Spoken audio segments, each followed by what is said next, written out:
simply, Judaism does not believe in the divinity of Jesus. Judaism does not believe in a Trinitarian God. It believes in a monotheistic God. I guess I would say a friend of mine uses this analogy that asking, a Jewish person, what do you think about the New Testament stories, or what do you think about Jesus, is like asking a mainstream Christian, what do you think about the Book of Mormon? Most non-Mormon Christians have not read the Book of Mormon, don't know what's in it. It's a story that's not relevant to their faith. So it's actually kind of a non-question, because Judaism existed for a long time before Jesus was born. I want to comment on the idea of the Trinity. We call it doctrine. The so-called doctrine of the Trinity does not appear in the New Testament anywhere. It was developed much later, but it was an attempt to explain, we shouldn't use the word doctrine, it was an attempt to explain how people have experienced the Holy. When I was teaching confirmation classes, I would always tell those young people about the Trinity. I'd say, God is one. We're monotheistic. You can experience the Holy in different ways, in at least 3 ways. There may be more than 3. And I would use the analogy of H2O, water. Water can be experienced, H2O can be experienced as a liquid, as a gas, steam, or as ice. But it's the same water, it's the same chemical formula.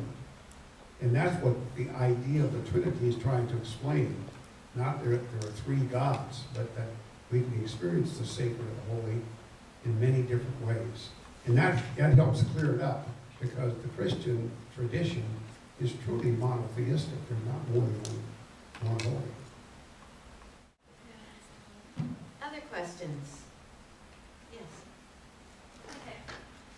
My name is Megan. I'm one of the peace interns here, and my main area is interfaith. So I was wondering if you could kind of help with my job a little bit and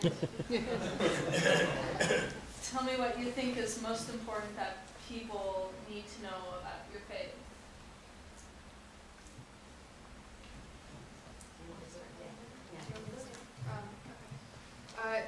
Well, I think that if you're doing meetings and organizing events, that it would be great to have situations where you have different types of faiths, like we have here tonight, and have them talk about, give an overview, a real, short overview of their religion, and then also open it up to have people ask any questions they want about that faith, because it really helps to start a dialogue. And in my experience, that has been the most interesting and rewarding for the participants and educational. I'm going to extend that to say, as we've mentioned before, the diversity within a faith tradition. I'm guessing that there's some people in the room who are going to disagree with Otis on his theology. On the Trinity? Maybe, I think there might be some Christians who don't actually share your theology. I'm sure there are.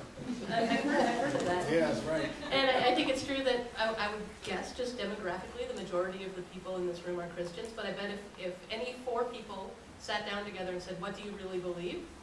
They wouldn't agree. That's probably true for people who belong to the same church. Let's say that, too. So, I guess that makes your job impossible, because now you going back to Claudia's point that many people don't know their own tradition. But what I think is important in talking about minority religions with a majority group is encouraging people to frame the question in the right way. That is, not tell me how your religion is or is not like Christianity. Is Hanukkah like Jewish Christmas? It's a question that people have asked, and the answer is not in any way whatsoever at all. But it's very hard for people to think outside of their own tradition. Especially most people lack the kind of theological training to even have the terminology to ask the questions.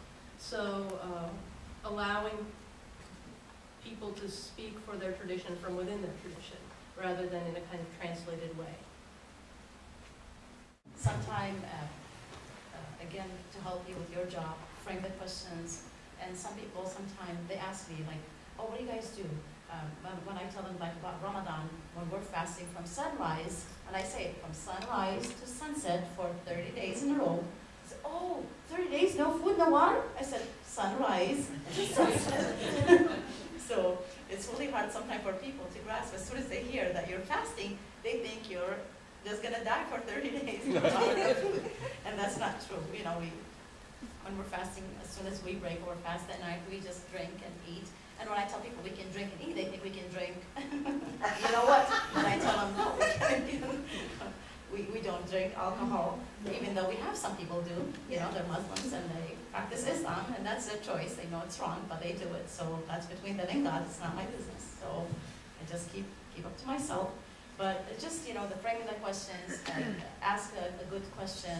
Make it simple. I'm sorry, with all due respect to the young man in the back, I'm still, English is my second language, so I have to sometime, if you ask me a question or you ask, you know, when you bring a panelist or something, frame it so it's easier for them to understand.